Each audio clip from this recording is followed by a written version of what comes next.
so good. God, you're so good. God, you're so good. You're so good to me. Hallelujah. Thank you, Lord. Aming Ama na makapangyarihan, sa umaga pong ito, sa ngalan po ng iyong anak na si Jesus, ang bawat isa ay nagpupuri, nagpapasalamat sa biyaya ng buhay na kaloob po ninyo sa amin. Salamat po sa kaloob po na ito na patuloy po ninyong ipinapahiram sa amin. At lahat ng bagay na pinapahiram po ninyo sa amin, gusto po namin na kayo po ang makinabang, kayo po ang gumamit. Kaya po sa umagang ito, ang buhay namin ay pinapagamit po namin sa inyo. Ang bawat isa ay nagpapasalamat sa lahat po ng kabutihan po ninyo. And also, Father God, salamat din po sa biyaya ng fellowship ngayon pong Sunday service dito po sa lugar po na ito, na sa fellowship na ito, ikaw ang aming pinag-uusapan, ang mga salita mo ang amin pong pinakikinggan. And we pray, Lord, na ang mga salita na inyo pong inihanda sa amin sa umagang ito ay maging hindi lamang karagdagan na kaalaman sa amin, kundi higit sa lahat, Lord, isang malaking karanasan na maranasan po namin. Because we believe, Lord, na it's one thing to hear your words and it's another thing to experience them. And so, Lord, for this wonderful morning, punuin po ninyo ng kagalakan ang pakikinig namin ng iyong mga salita, ma-enjoy namin ang fellowship namin with each other and with you, of course, Father God.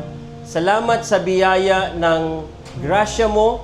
Dahil sa grasya mo, natatanggap namin at nararanasan ang mga bagay na hindi namin deserving, Panginoon. Hindi namin deserve ang lahat ng ito. But because of your grace, natatamasa namin, nararanasan namin ang inyong dakilang pag-ibig. At Lord, dalangin ko na kung sino man ang naparito na meron pong mga problema, meron pong mga dinaramdam, karamdaman, mga pangangailangan, bayaan mo na through the preaching of your words today, ay matugunan ang lahat pong ito. Higit sa lahat ang mga questions namin, Panginoon. Umaasa po kami na uuwi po kami na dala-dala namin ang biyaya ng iyong presensya, ang biyaya ng iyong mga salita, Panginoon, at ang biyaya ng fellowship namin with each other, Father God. Salamat po, Panginoon, at inaangkin namin ang katagumpayan ng gawain mong ito, Panginoon. Ibinabalik namin sa inyo lahat ng papuri, lahat ng pagluwalhati sa tanging pangalan ni Jesus. Amen and amen. Palakpakan po natin ang Panginoon. Okay, tayo po'y magsiupo.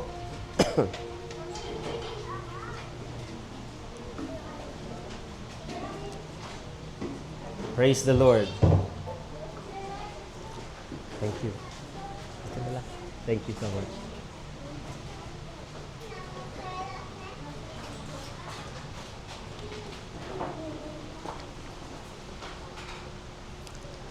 Okay, good morning. Tinanong ko si brother sa likod kung ano ang kapampangan ng good morning. Nakalimutan ko.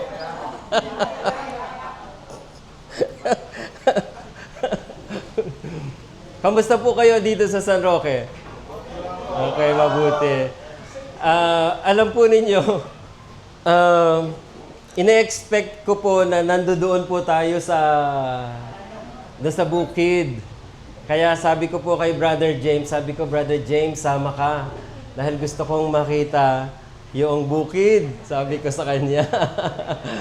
Hindi pala sa bukid. Dito po pala sa bahay po nila Pastor. But anyway po, It's an honor po for me na nandito. Ang pakay ko lang po talaga ay magkasal mamayang hapon kay Pastora Irma. At dahil po kagabi ay Christmas cantata po sa main church, yung Sunday service po ng main church ngayon ay 3:00 kasi pagod po ang lahat po ng mga nasa main church. So sabi ko, kung magpipreach ako doon, hindi pwede kasi 4:00 yung renewal of vow po nila Pastora Irma. So sabi ko, kasama po si Pastora Jane, si Pastor Francis, tsaka ako. So sabi ko, maghiwa-hiwalay tayong tatlo. Hindi maganda na iisang lugar lang po tayo pupunta. So si Pastora Jane ay nandoon po sa, sa poblasyon. Pastor Francis po ay sa Lubao. At ako naman po ay inassign po nila rito. Ayan, gusto ko lang pong i-acknowledge natin, yan pong naka-blue na stripe ay kapatid po natin from Hong Kong, taga Porac po yan. Si Brother Edgar Sarmiento. Ayan, Kabalen po yan. I-message po namin sa kanya yung address po ninyo rito, kaya nandito po siya. So anyway, maraming salamat po sa pagpapatuloy po ninyo sa Panginoon. Kahit na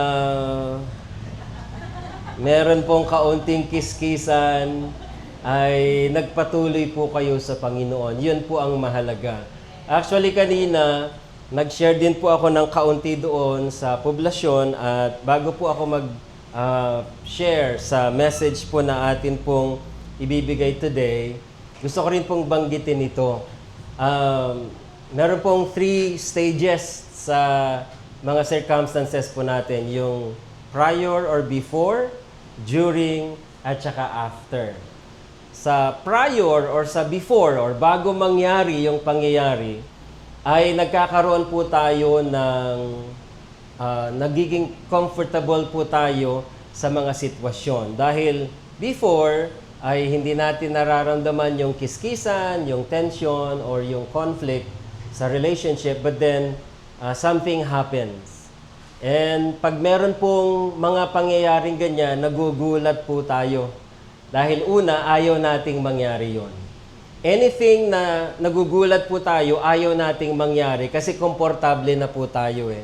Pero dito minsan pumapasok ang mas better na plan ng ating Panginoon. Kapag komportable na po tayo, medyo ipapahintulot ng Lord yung kaunting tension because ang gusto niya pong palabasin ay from good, magiging better. And ang kalaban daw po ng better ay good. Kaya kapag good ang ating sitwasyon, maybe God has a better plan. Kaya meron pong nangyayari. Ngayon, ang problema natin, during, hindi natin maintindihan. Kasi hindi ho maiwasan yung lungkot. Yun pong sumundo po sa amin kanina ay nag-iiyakan pa po sila kanina sa labas. So, hindi po natin maiwasan yung lungkot. And sometimes, nagkakaroon po ng kaunting sama ng loob na nasasaktan po tayo. And dito po nagkakaroon ng paghamon yung atin pong pananampalataya. Magpapatuloy pa ba tayo na mag-trust sa Panginoon messed up or medyo may problema itong during. Pero this is where your faith plays a big role para nang sa gayon ay maintindihan natin. Because at first, hindi natin naiintindihan yung during. Tsaka lang natin maiintindihan pag after na.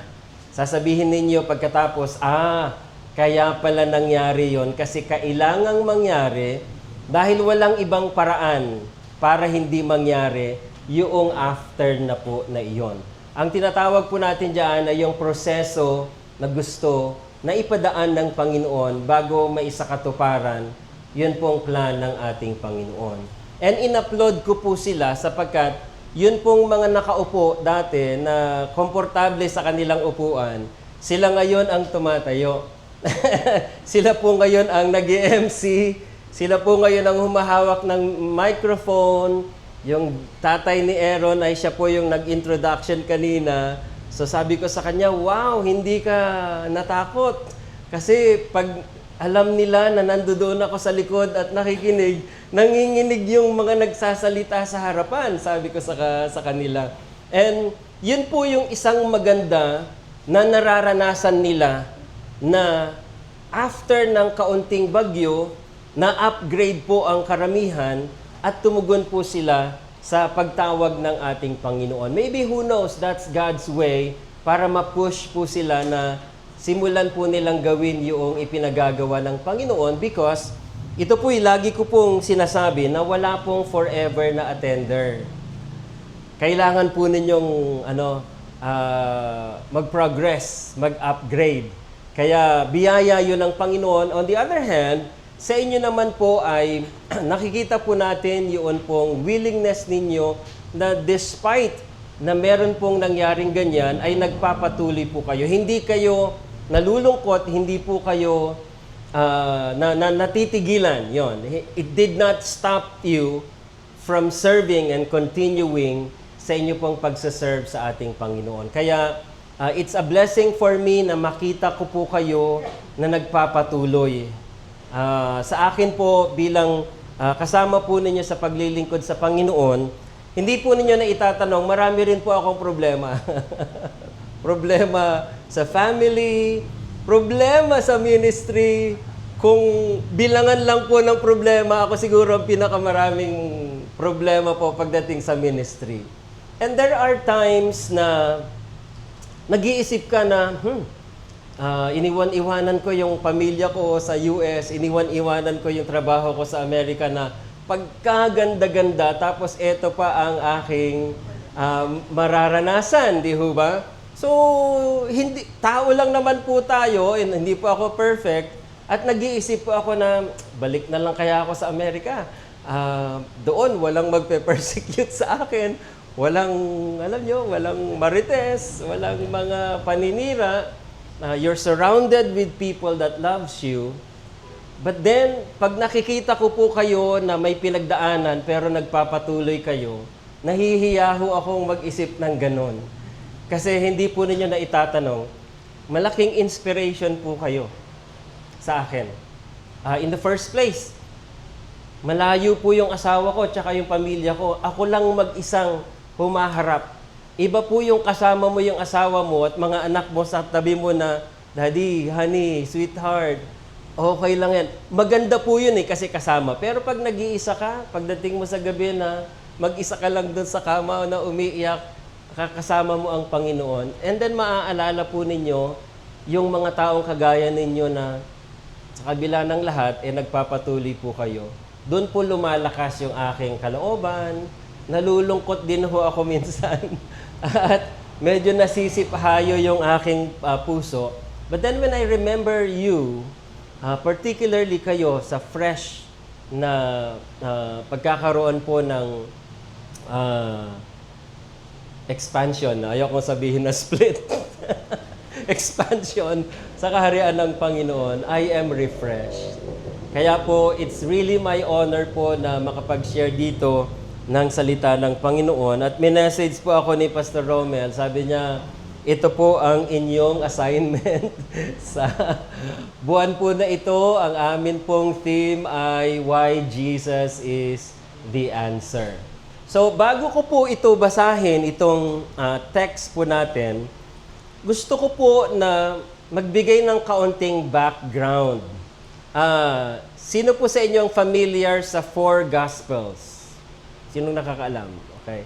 So, sino-sino yung gospel writers natin? Matthew, Mark, Luke, and John. Okay. Meron pong tinatawag na synoptic gospels. Ang salita pong synoptic ay ito po yung pare-parehas na 80% ng kwento ng isang synoptic gospel ay makikita ninyo sa ibang part po ng synoptic gospel. So, ang tinatawag pong synoptic gospels po ay Matthew, Mark, and Luke. Hindi po nasali si John sa part ng synoptic gospel dahil po iba yung kwento niya, pero hindi nangangahulugan na malayo sa kwento nung tatlong writers. Ang ipinagkaiba po ni John ay una, hindi po trinace ni John yun pong pinanggalingan ni Jesus sa human lineage. Yun pong salinlahi niya. Bagkus, sinimulan po niya yung salinlahi ni Jesus, that Jesus is the Son of God, is the Word of God. Sabi ng John chapter 1 verse 1, di ba? In the beginning was the Word was with God, and the Word was God. Nevertheless, dito po sa Synoptic Gospels, meron pong binabanggit na dito lamang sa Synoptic Gospels po ninyo maririnig or mababasa. Ito po yung expression na, with God, nothing is impossible. Sa ibang, I think sa Matthew at saka Mark, ganito yung kanyang translation. Nothing is impossible with God. No. Sa Luke pala is what is impossible with man is possible with God. Ngayon sa Matthew at saka sa Mark, iba po yung kanyang pagkakasalin.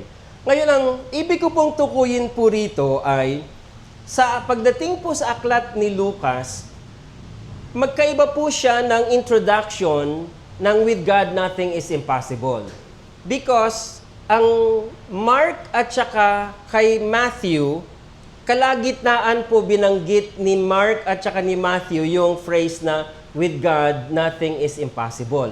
Pagdating po kay Lucas, sa una pa lang binanggit na niya ang with God, nothing is impossible. Ano ang ibig sabihin noon, Pastor Alan? Ang ibig pong sabihin noon, nung sabihin po ni Luke na with God, nothing is impossible, ibig sabihin noon, ini-introduce na niya ang isang motif or ang isang theme na yun po ang dadaanan at yun po ang tatakbuhin ng kanyang sulat. Na karamihan ng kwento niya, karamihan ng eksena ng aklat ni Lucas would pertain doon sa theme na inintroduce niya na with God, nothing is impossible. And ang isa sa aspect ng with God, nothing is impossible is yung aspect po ng pagliligtas. Na kung makikita po ninyo ang trend ng sulat po ni Lucas, hina-highlight po niya na pagdating sa kaligtasan, imposibleng maligtas ang tao. And then from chapter 1, sabi niya, with God, nothing is impossible. Pagdating po ng chapter 18, meron pong isang binatang mayaman na sobrang yaman niya at nagtanong po siya, sabi niya, paano po ba magkakaroon ng buhay na walang hanggan? Ang sabi ni Lord sa kanya, nagawa mo na ba ang mga utos? Ang sabi ng binata, sabi niya, opo, nagawa ko na po yan simula nung pagkabata, sabi niya. Simula nung pagkabata. Tapos, meron pong binanggit ang ating Panginoon dito sa kanya, nang sabi niya, dahil alam ni Jesus na mayaman po siya, sobrang yaman niya, sabi niya, ipamigay mo yung iyong kayamanan. Ang naging response ng binata na ito, sabi niya, nalungkot po siya. And then ang sabi ni Lucas, because he was very rich. And then pumasok po ang ganitong statement ng ating Panginoon sa Luke 18 na ang sabi po niya, mahirap pumasok ang mga mayayaman. Sinong mayayaman dito? Hindi niya sinabing hindi papasok, kundi ang sabi niya, it is difficult for a rich man to enter into eternal life. Hindi niya sinabing hindi papasok. Ang sabi niya, it is difficult. Sa ibang translation po, it is impossible. Imposible. Ang salita pong imposible ay ang salitang that cannot be. Pag sinabi pong that cannot be, pag sinabing 1 plus 1, hindi pwedeng 3. That cannot be. Hindi rin pwedeng magkaanak ang lalaki or, magkaanak ang lalaki sa lalaki. That cannot be. Ang babae sa babae, that cannot be. Yun po yung term na impossible. Impossible. Tapos nagbigay po ng isang illustration si Jesus. Sabi niya, mas madali pang pumasok ang isang kamelyo sa butas ng karayom. Wow!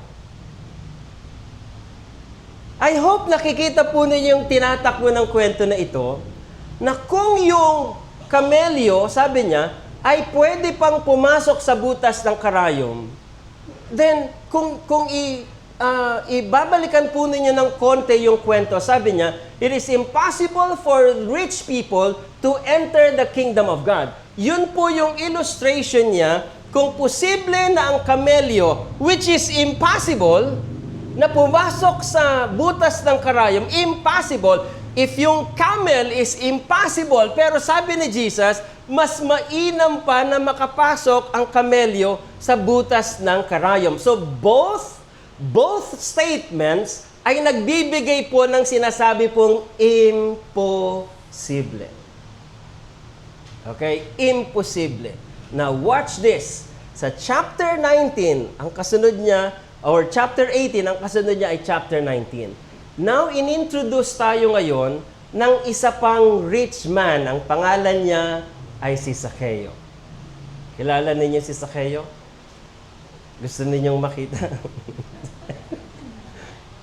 This time, pinoprove ni Jesus that what is impossible with man is possible with God. Again, sabi niya, nothing is impossible with God. With man, it is impossible, but with God, it is impossible. Chapter 18, sa lalaking mayaman, binatang mayaman, sabi niya, mas mainam pang pumasok yung kamelyo sa butas ng karayom, pero pagdating ng chapter 19, pinoprove ni Jesus that what is impossible with man, now it is impossible with God. Sa aspeto po ito ng pagliligtas. Okay? Sa aspeto po ito ng pagliligtas. Now, basahin po natin ang Luke 19. Nasusundan nyo ba? Mahaba po akong mag-introduce ng message ng Panginoon. Sa Luke 19, ganito po ang kanyang sinasabi. Basahin ko po. And Jesus entered and passed through Jericho, and behold, there was a man named Zacchaeus, which was the chief among the publicans, and he was rich. Okay. Sa Luke 18, imposibleng pumasok ang mayayaman. Pero ito, he's rich. So tignan natin kung makakapasok siya sa kaharian ng ating Panginoon. And then verse 3. And he sought to see Jesus, who he was, and could not for the press, because he was little of stature. And he ran before and climbed up into a sycamore tree to see him, for he was to pass that way. And when Jesus came to the place, he looked up and saw him and said unto him, Zacchaeus, make haste and come down, for today I must abide at your house. And he made haste and came down and received him joyfully. Now, verse 7, tignan ninyo. And when they saw it, meaning yung mga miron, yung mga nanonood, they all murmured, saying that he was gone to be guest with a man that is a sinner. And Zacchaeus stood and said unto the Lord, Behold, Lord, sabi niya, half of my goods I will give to the poor, and if I have taken anything from any man by false accusation, I restore him fourfold. And Jesus said unto him, This day is salvation come to this house, for as much as he also is a son of Abraham. For the Son of Man has come to seek and to save that which was lost. Okay, so this is the story of Zacchaeus. Isa po sa dapat nating maintindihan is that ang pagliligtas ng Panginoon, remember, ang atin pong sinasagot ay why Jesus is the answer. Ang dapat po nating maintindihan in terms po ng salvation, ang salvation po or ang pagliligtas or ang pagkakaroon po ng eternal life, kailanman hindi po ito initiative ng tao. Ito po ay initiative ng ating Panginoon. As you can see, sa verse 1, ang sabi roon, Jesus on his way to Jericho. Siya po ay pumunta sa Jericho. Ang word po na Jericho, in the spiritual terminology, ay tinatawag pong cursed city. Ito po ay sinumpang syudad. Kung familiar po kayo sa Old Testament, ay lahat po ng mga bagay na nangyari involving Jericho, lahat po ito ay merong judgment ng ating Panginoon. So it is called a cursed city, at ito pong si Zacchaeus ay nandoon. And makikita po ninyo na ang sinasagot natin is why Jesus is the answer. The answer to what? The answer to salvation. Now, first of all, salvation is never an initiative coming from us. Kaya po, pag nakakarinig po ako ng mga testimonies na nagsasabi po na na-meet ko ang Panginoon, nakilala ko ang Panginoon. At first, maganda pong pakinggan ang salitang nakilala ko or dito ko sa gawain na-meet ang Panginoon. Always remember na kung ganun ang statement, hindi nawala ang Panginoon. Because ini-imply ng statement na yan na nawala ang Panginoon kaya mo nahanap or nakita mo ang Panginoon. The statement must be, dito ako natagpuan ng ating Panginoon. So first and foremost, it is impossible for man to be saved kasi never na mag-i-initiate ang tao para hanapin ang pagliligtas ng ating Panginoon. Sino sa inyo na ang pangarap nung nagkaroon po ng sapat or umabot tayo sa sapat na kaisipan na nangarap na darating ang araw na, Lord, gusto ko na kayo ay paglingkuran ko. Never po tayong nangarap. Hindi po masama yung atin pong mga pangarap. Like for me, ang pangarap ko po noon mag-artista. Kaya lang, medyo hindi ako pwede sa pag-artista. Kaya po, binago ko yung aking pangarap. Ang pangarap ko na ngayon, malibot ang buong mundo. Kaya nag-aral po ako ng marine engineering, tinapos ko yan. Hindi naman po ako nakasakay ng barko. At talagang hindi po ako nakapagtrabaho sa barko. Little did I know na meron pong pangarap pala ang Panginoon sa atin. Sa akin. Ganon din po kayo. Bibihira, it's 1 in a million na ang isang tao ay paglaki niya, mangangarap siyang mag-serve sa Panginoon. Kung hindi ako nagkakamali, ni isa sa atin ay nagkaroon ng ganong pangarap. Kung meron man, sabi ko nga, it's 1 in a million. Amen?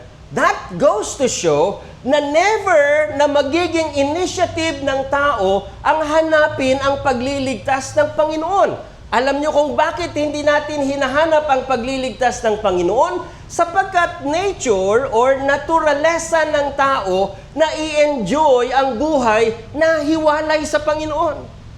Kasi ang buhay na hiwalay sa Panginoon, ang tingin natin yun ang masarap. Masarap maglasing nung unang panahon, Brad. Masarap magsugal. Masarap ng yun. Masarap mamuhay ng walang katuwiran. Enjoy na enjoy tayo. Di ho ba? But then, makikita po ninyo na sa kabila ng ka-enjoyan po ng life natin, living apart from God, hindi po pala talaga tayo nasa-satisfy. Kaya deep inside our hearts, nagkakaroon po tayo ng desire na hanapin ang kakontentuhan or yun pong satisfaction sa heart po natin. And when that desire begins, pag nagsimula po yung desire po na iyon, doon na po nagwo-work ang Panginoon because that desire comes from God. Ito po ay malimit ko rin pong tinatestify. Pag nasa abroad po ako, sinasabi ko na ilan sa inyo dito, kaya kayo nag-abroad, hindi dahil para kumita. Kundi dahil ang ilan sa inyo gusto ninyong takasan ang pag-i-invite sa inyo na umattend sa gawain ng ating Panginoon. Ano ang sinasabi ng isang attender natin sa Hong Kong? Kaya po ako nag-abroad, Bishop, kasi ang kulit ng nanay ko. Bakit ba? Anong ginagawa ng nanay mo? Araw-araw na lang ini-invite ako sa church. Anong nangyari? Tinakbuhan ko ngayon ng nanay ko dahil ayaw kong umattend ng church. This is how we respond pag tayo na po ay dinidil ng Panginoon. Remember the first time na bigyan po kayo ng tracts sa plaza or whatever, kinuyukot ninyo yung tracts. Hindi ninyo binasa. Remember, pag nakakapanood po kayo sa TV ng preaching ng salita ng Panginoon, oops, change channel, ino-off mo kaagad, tina-turn off mo yung radio, pinapalitan mo yung palabas. Why? Because it's the initial and natural reactions ng tao na mag-withdraw sa lahat ng bagay na ginagawa ng Panginoon ng pag-aabot sa atin. Because we never initiated na hanapin natin ang Panginoon. Kasi hindi natural sa atin ang maghanap sa Panginoon. Ang natural sa Panginoon, tayo ang Kanyang hinahanap. Kaya imposible na magkaroon ng salvation ang tao kasi we never look for salvation. Amen? So balik tayo dito sa kwento ng mga nasa abroad.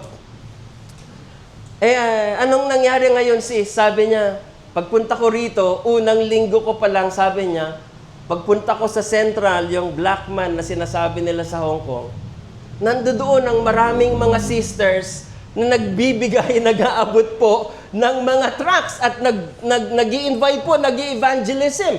Thinking na ang sabi niya, akala ko na iwanan ko ang Diyos na nag-ahabol doon. Yun pala, pagdating ko doon, naghihintay ang Panginoon.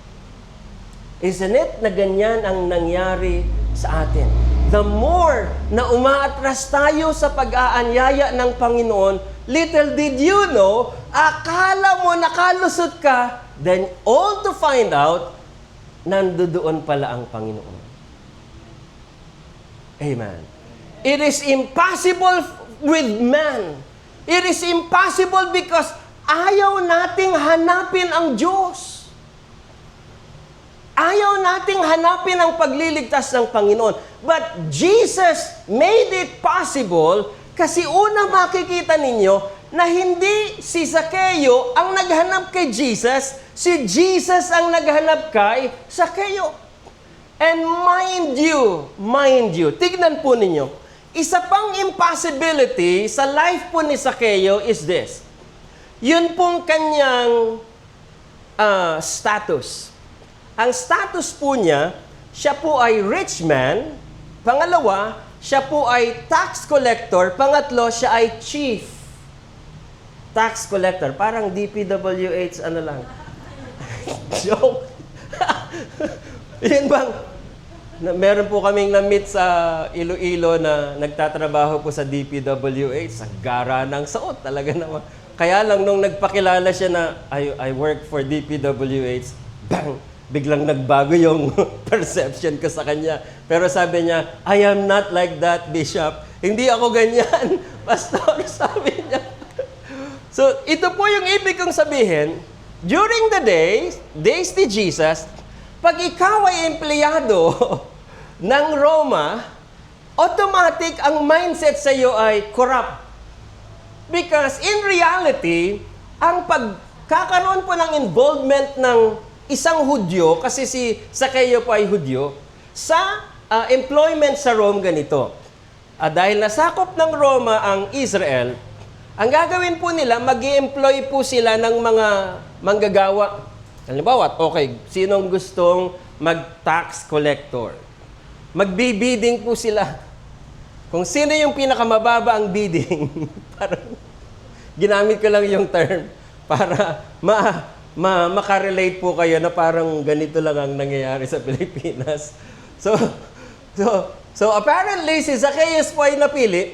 And then eventually, from regular tax collector, naging chief tax collector. Ang ganito pang sistema. Pag baba ng Roma, sabi niya, okay, ang gagawin mo lang, mangolekta ng tax sa San Roque. 10% ang kailangan mong bayaran or bayaran, halimbawa ni Ses, 10% ng kukunin mo kay Ses, bahala ka nang magpatong. I don't care kung magkano ang patong mo, just give me my 10%. So ako naman, patungan ko ng doble. O di 20%. Okay? Ganun po ang kalakaran. Kaya lahat ng Hudyo, naiinis, galit na galit sa mga taga-BIR. Taga-BIR ng Rome at that time. So imagine ninyo, nung nagkaroon po ng pagkakataon, si Zacchaeus na makijoin kay Jesus, makipag-mingle kay Jesus, let alone, magkaroon po siya ng chance na makikain kay Jesus Christ. Kaya ang complaints ng mga tao, itong si Jesus, nakikihalo sa mga makasalanan. Because they thought of Jesus na isa siyang guro, isang banal na guro, at ayaw ng mga tao noon na ang mga guro na nagtuturo ng kautusan makimingle sa mga makasalanan. Ayaw nila yon. Ayaw nila yon. Kaya makikita ninyo, second impossibility sa life po ni Zacchaeus is his status. Aba, kung mayaman ka nga naman, would you think kakailanganin mo ang Diyos? I don't think so. Napansin niyo ba na yung mga healthy ang katawan, never nilang sinisik ang Panginoon? Kailan nila hahanapin ang Panginoon? Nag-x-ray. Ang sabi ng x-ray, all clear, no lungs.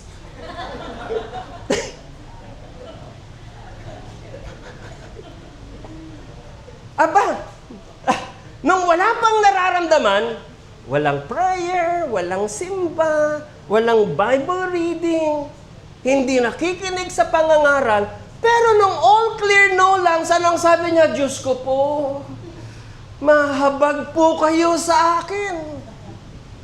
That's the second impossibility. Pag ang status po natin is maayos pa, kayang caring-carry pa natin, may masagana ang ating mga pinansyal, mayaman tayo, maayos pa ang ating kalusugan, pero pag medyo meron ng pagsubok, meron ng problema, hindi ho ba tumatawag tayo sa Panginoon?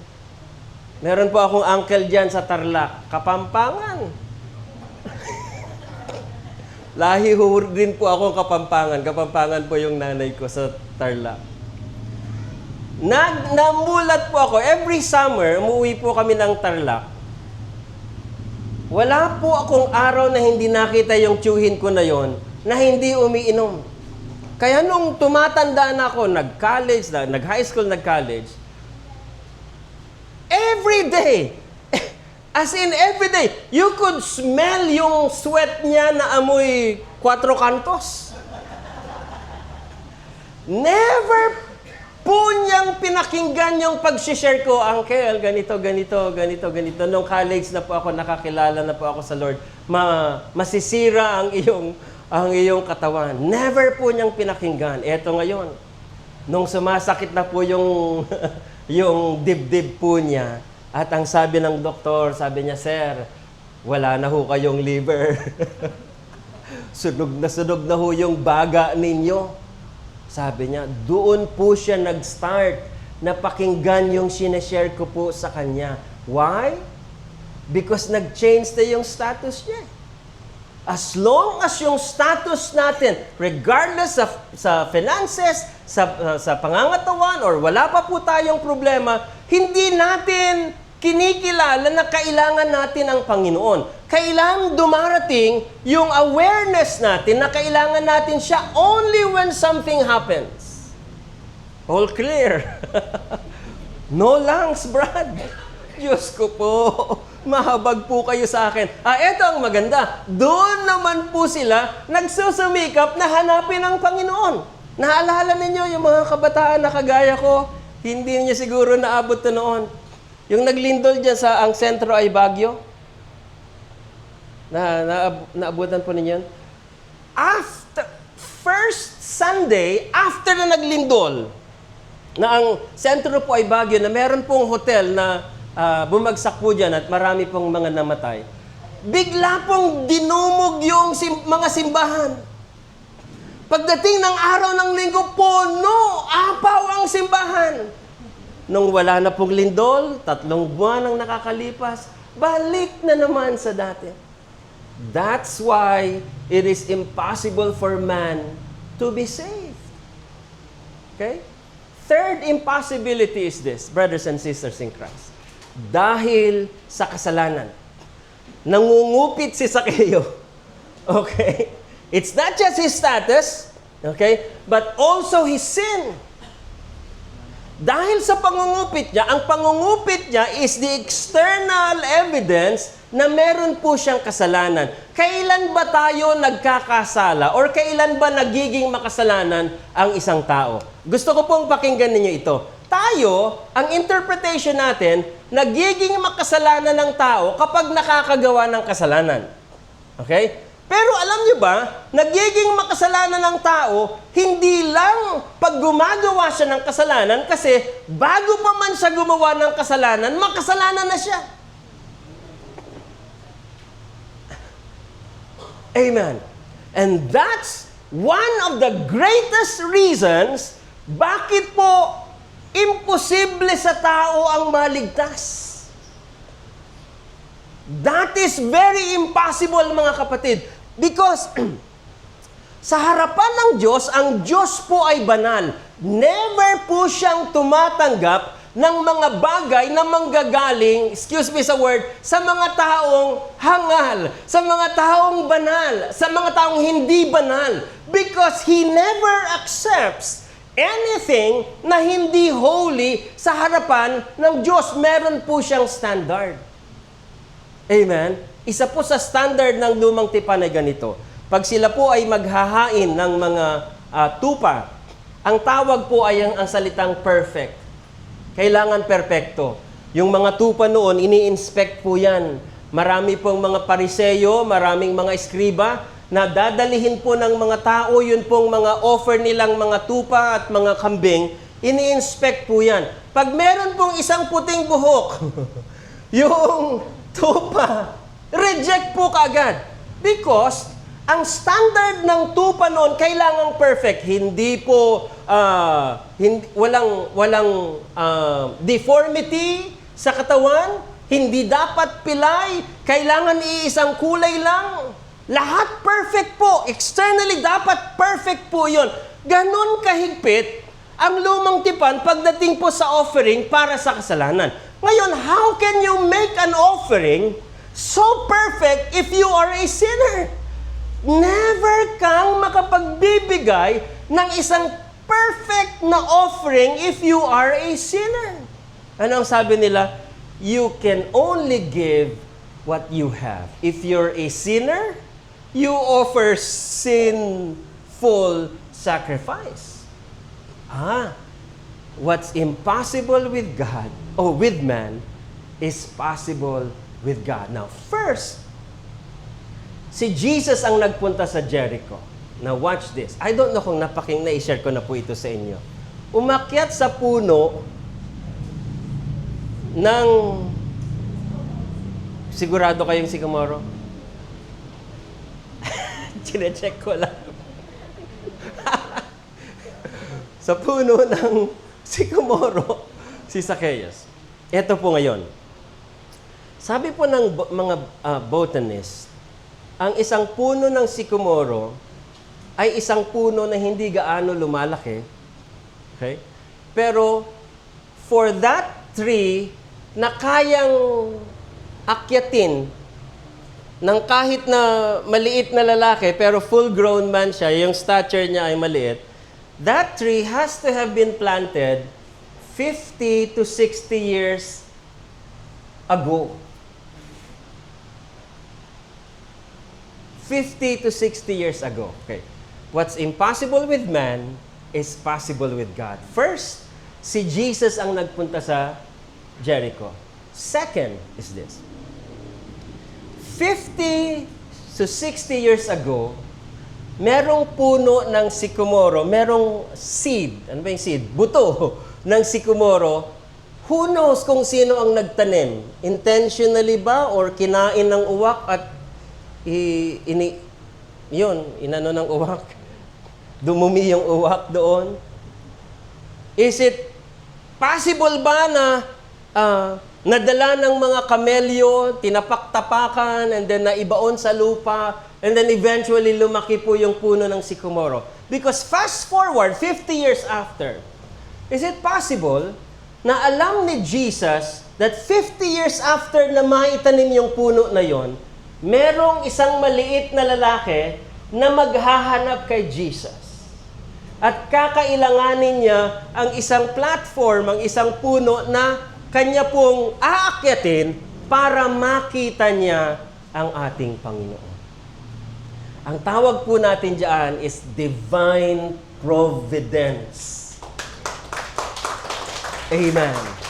Tingnan po ninyo, iniiwasan ninyo ang Panginoon noon, iniiwasan ninyo yung mga kumari ninyo na nakakairita naman tong kumari ko, wala nang ibang sinabi kundi si Jesus. Birthday, Jesus pa rin. Bagong taon, Jesus pa rin. Di ba? Nagtitinda, napunta ka sa tindahan niya, Word of God pa rin, Jesus pa rin. Wala na bang ibang pwedeng sabihin nitong tao na ito kundi Jesus? The more na iniiwasan mo, only to find out na merong ibang sitwasyon na i-provide ang Panginoon na doon mo makikilala ang ating Panginoon. Okay, iniwasan mo yung kumari mo, naging all clear, no langs ka. Tatawagin mo ngayon si kumari, Mare. All clear, no langs ako. Si kumari naman, praise God, answered prayer. Palakpakan natin ang Panginoon. Only to find out na inarrange na pala ng Panginoon. Amen. It has been pre-arranged. Na hindi natin alam yon na behind our thoughts, behind ng ating kaisipan, the Lord is working for you. Kaya, what's impossible with you becomes possible because of God. Only God can do that. So una, pumasok siya sa Jericho and then He provided the sycamore tree. Third, which is the most important of all, never because of our sins, never po tayong kailanman, kahit gaano kabuti ang tao, hindi po naliligtas ang tao dahil mabait ka. Alam niyo bang maraming mababait sa impyerno? because the only way to salvation is Jesus. Acts 4 verse 12. Sa isang pangalan lang. Sukat ikaligtas ng tao. Walang ibang pangalan. Si Jesus lamang ang pangalan. Ngayon, what's in Jesus? Again, sinasagot natin yung tanong natin na why Jesus is the answer. Okay, nailatag ko yung what's impossible with man becomes possible with God. But why Jesus is the answer? If the sin problem is imposible sa tao, ano ang nagawa ni Jesus to make it possible sa tao na ma-achieve or magkaranas po ng tinatawag na pagliligtas ng ating Panginoon? Let me give you a detailed presentation what Jesus did. First of all, it's the perfection of Jesus. Again, sabi natin kanina, hindi tinatanggap ng Lord ang hindi perfect. So kahit na hindi ako pumapatay, kung ialay ko ang sarili kong buhay, it's still not perfect. Wala man akong record sa NBI, wala man akong record sa police, or wala man po akong record na mga, or sa barangay, but still, my blood is not perfect. Kasi galing po tayo sa lahing imperfect. So dahil galing tayo sa lahing imperfect, never po tayong magiging perfect. But what about Jesus? What about Jesus? Again, pagdating po ng araw na ang isang sacrifice po ay i-offer, hindi ho basta-basta kinakatay yun pong tupa. Dumadaan po siya sa quality control ng mga eskriba. So, ginaganon po yung buhok, kung may puti. Okay? At the time na yun pong last week ng ating Panginoon, that was also one of the symbols kung ano po yung ginagawa ng mga Pharisees bago po katayin yung offer, ganun din po ang ginawa kay Jesus. Yung last week po niya ay meron pong ilang mga tao na ginamit ng Diyos, hindi man po nila alam, but they were making a statement that the offering of Jesus is perfect. Una, ang sabi po ng Matthew 27, verse 23 and 24, si Pilato, kilala ninyo si Pilato? Ha? Ang sabi ni Pilato, sabi niya, Pilate says, "Why, what evil has he done?"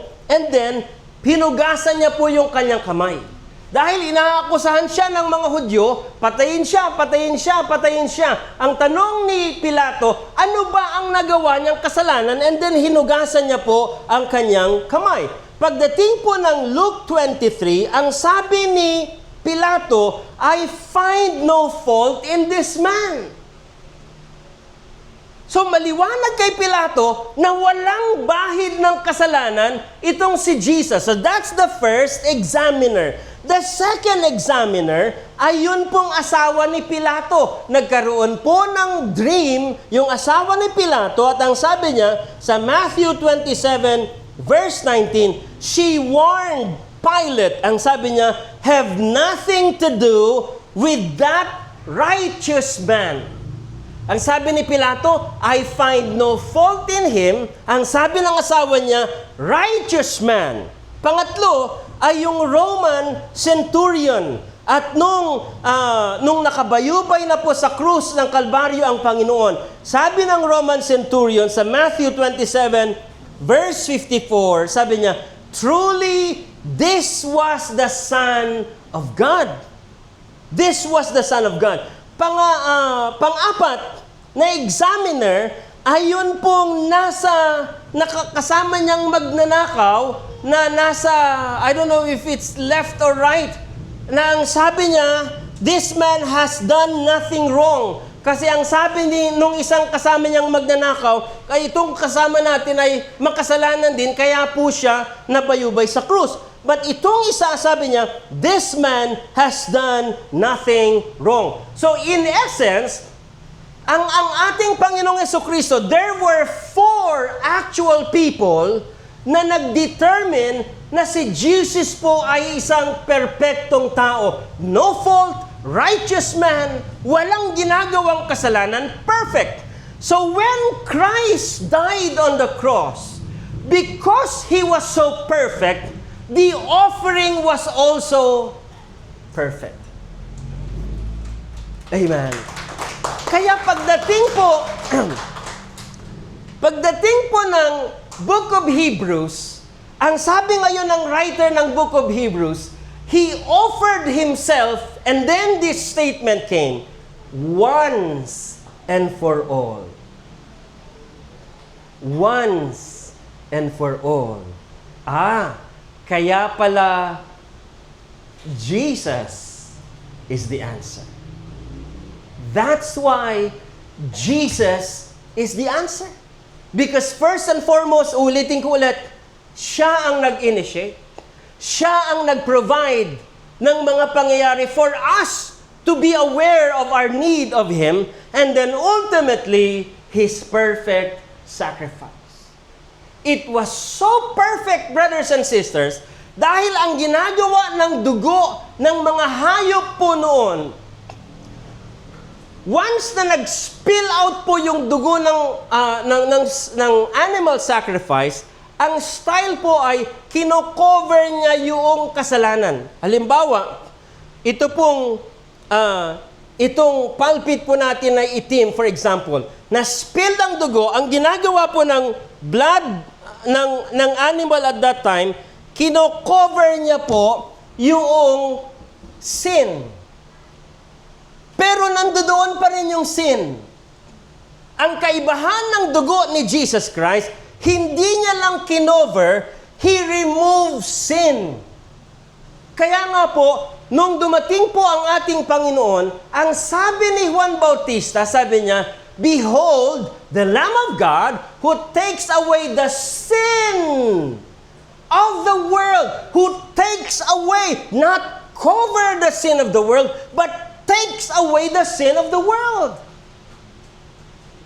What's impossible with man becomes possible of Jesus. Kaya po, tayo na nakakilala sa Panginoon, hindi na tayo nagpapapako sa krus. Hindi na tayo nagpapapako, hindi na tayo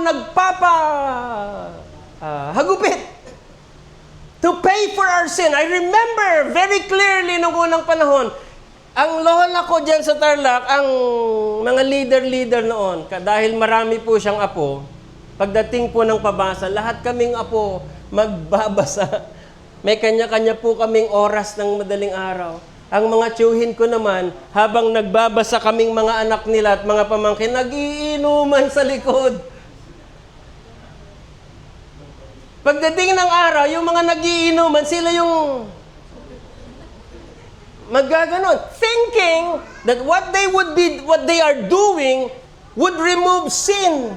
Pagkatapos po, hindi pa natutuyo yung latay sa likod, balik ulit. So, sin is not removed. Pero tignan po ninyo, nung na-born again po tayo, nakakilala tayo sa Panginoon, dati-rati, grabe ang panlasa ng kasalanan. Ang sarap gumawa ng kasalanan. Sinong hindi nasarapan sa kasalanan dati? Masarap gumawa ng kasalanan. Pero nung na-born again ka, when you came to know the Lord Jesus Christ, nagbago yung panlasa mo. Now watch this. Dati-rati ayaw ninyong umaten ng ganitong mga gawain. Sino ang may gustong umaten sa gawain ng Panginoon noon? Wala. Amen? Pero ngayon, tignan po ninyo. Diba? Hindi pa tapos ang gawain natin. Anong sinasabi ninyo? Sana. Hanggang mamaya pa si Bishop magsalita. Nababasa kayo isip niyo? Sana hanggang mamaya pa. Why? You begin to enjoy what used to be something na hindi nakaka-enjoy. Boring ang gawain ng Panginoon noon. Sa atin, why? Patay pa yung ating espiritu. What's impossible with man becomes possible with Jesus. Amen. Sa sobrang dilim at lalim at grabe ng ating kasalanan, hindi po yan nadadaan sa mga personal sacrifices natin. Amen. Ito po'y biro lang. Nung unang panahon, pag nakakakita po tayo ng napapako sa krus, dahil hindi ko pa po nababasa ang Bible noon, nakala ko, napako lang sa krus si Jesus. Yun pala, sinaksak din pa pala siya sa tagiliran ng espada. Kaya nung nakabasa na po ako ng Bible, sabi ko, kung talagang tututuhanin ng mga tao, naggayahin ang ginawa ng Panginoon, dapat nagpapasaksak din sila sa gilid. Tignan ko lang kung muling mabuhay sila. Di ba? Amen? Because if you wish to copy what Jesus did, kailangan putungan ka rin ng crown of thorn. Ang crown, wala nang crown of thorn ngayon. Ang meron ngayon yung mga pangbakod. Yung mga barbed wire. Amen? It's very impossible na magkaroon tayo ng kasagutan toward salvation because we never seek for salvation. Amen. Lumalayo tayo sa mga ginagawa ng ating Panginoon, and then ultimately because of our sin.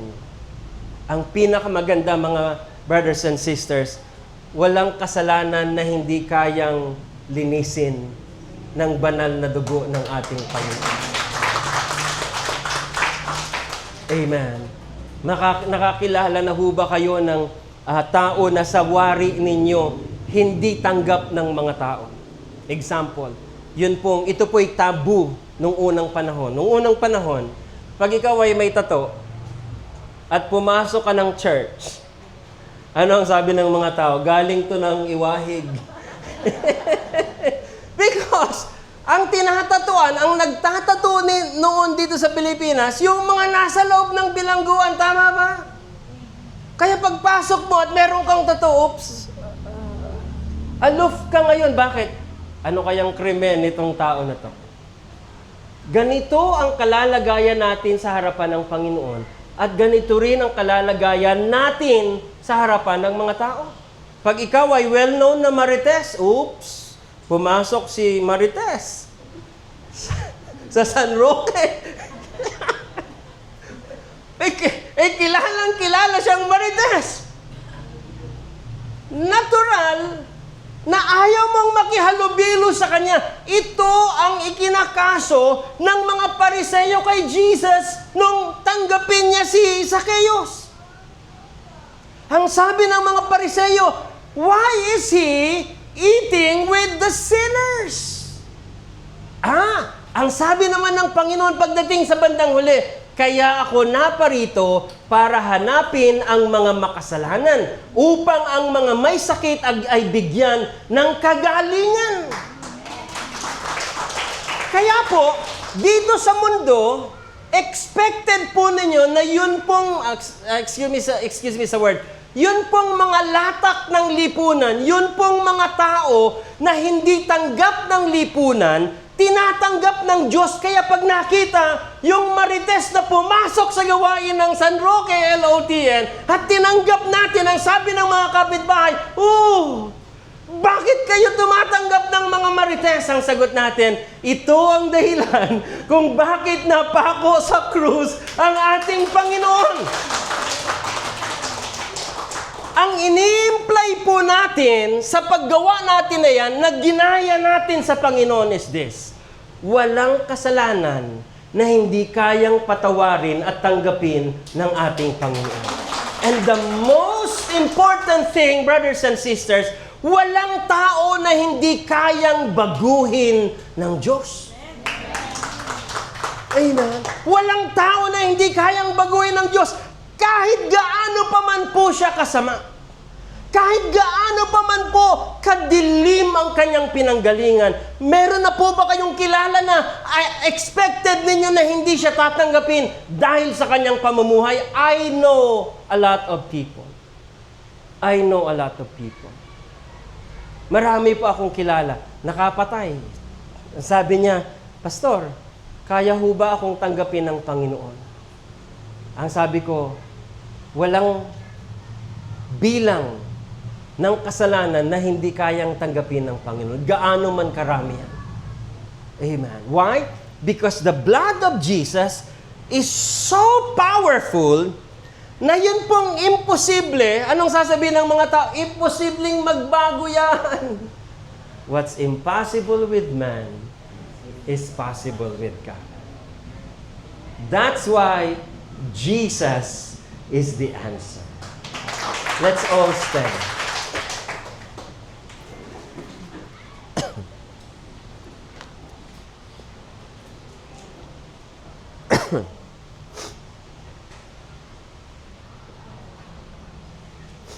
Let's bow our heads. Let's close our eyes.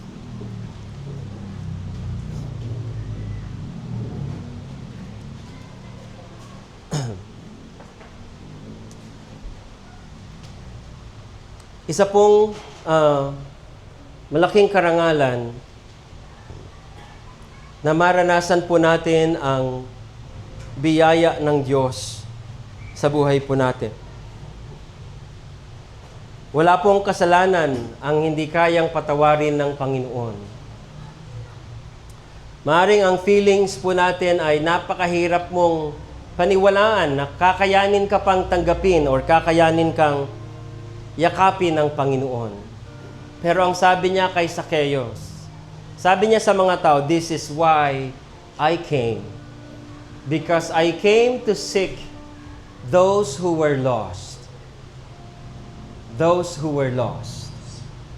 Kaya po, mga brothers and sisters in Christ, ito ang dahilan bakit po tayo, kung sa mundo wala tayong nararanasan na kapatawaran at pagtanggap, sa Panginoon mararanasan po ninyo ito.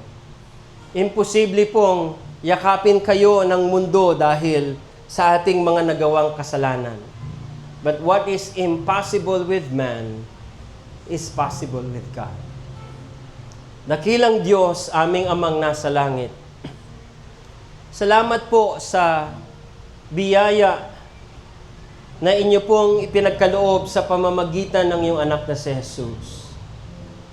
At dahil po sa Kanya, hindi lang namin narinig ang salitang kapatawaran, hindi lang namin narinig ang salitang biyaya or habag ng Diyos, kundi higit sa lahat, naranasan pa namin ang salitang pag-ibig, kapatawaran, biyaya, at habag. And we just wanted, Lord, to thank you dahil napakabuti po ninyo talaga sa amin.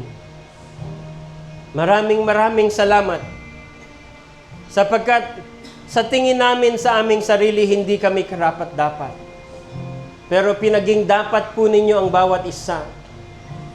You have made us worthy, deserving recipients of your grace and of your love. At salamat, Panginoon, dahil sa lugar na ito, meron po kayong pinasimulan na gawain na ipinapahayag po ang mga bagay na kaya po ninyong gawin.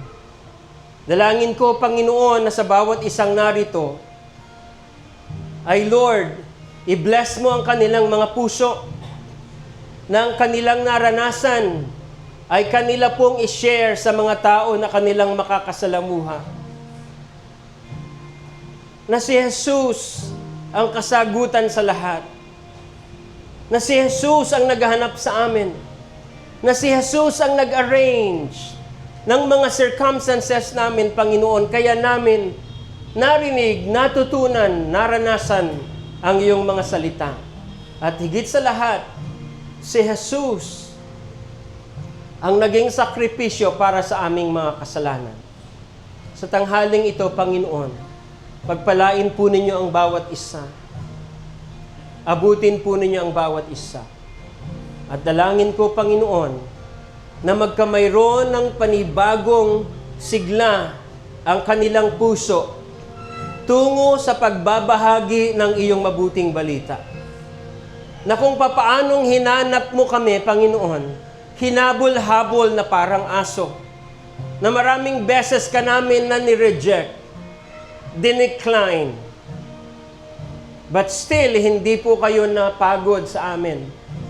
Ganon din kami, Panginoon, dalangin ko ang pagkakaroon namin ng panibagong sigla, O Lord, sa pangangaluluwa, sa pag-share ng mabuting balita, na si Jesus ang kasagutan sa lahat. And I pray, Almighty Father, na Lord, patuloy na hindi mapagod ang bawat isa, Panginoon, sa pag-share ng iyong mga salita sa aming family, sa aming mga kaibigan, sa aming mga kapitbahay. Let it be, Lord, that the light of Jesus Christ will continue, Lord, na mag-overflow sa amin. Pagpalain po ninyo ang bawat isa, O Lord, sa oras na ito.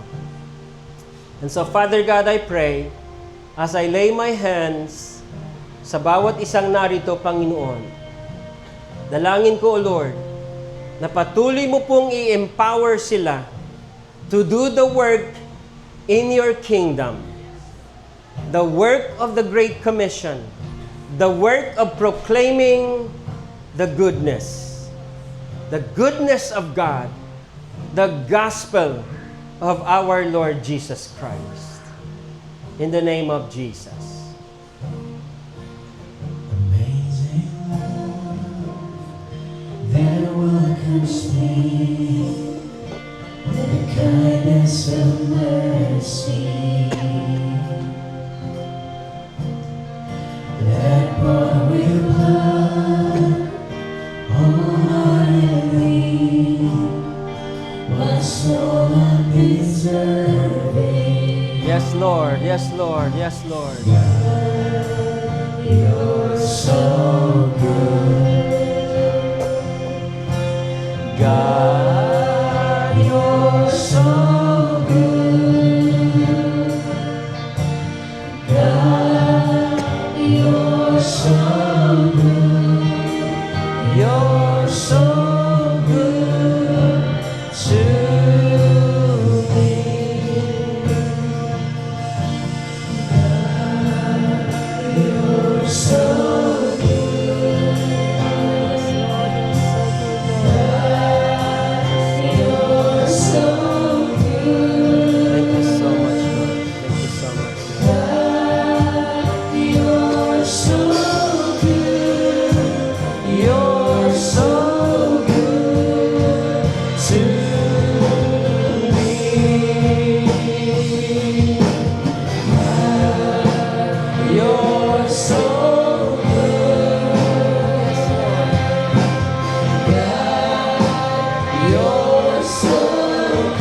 so good. Thank you, Lord. Thank you, Lord. God, you're so good. Thank you, Lord. Thank you, Lord. God, you're so good. You're so good to Habang inaawit po nila ito, yun pong gustong magpapatong ng kamay. Pila po kayo dito ng 2 pila. Sige po.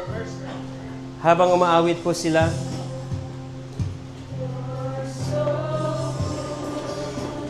Ito po ang mission natin para sa Panginoon.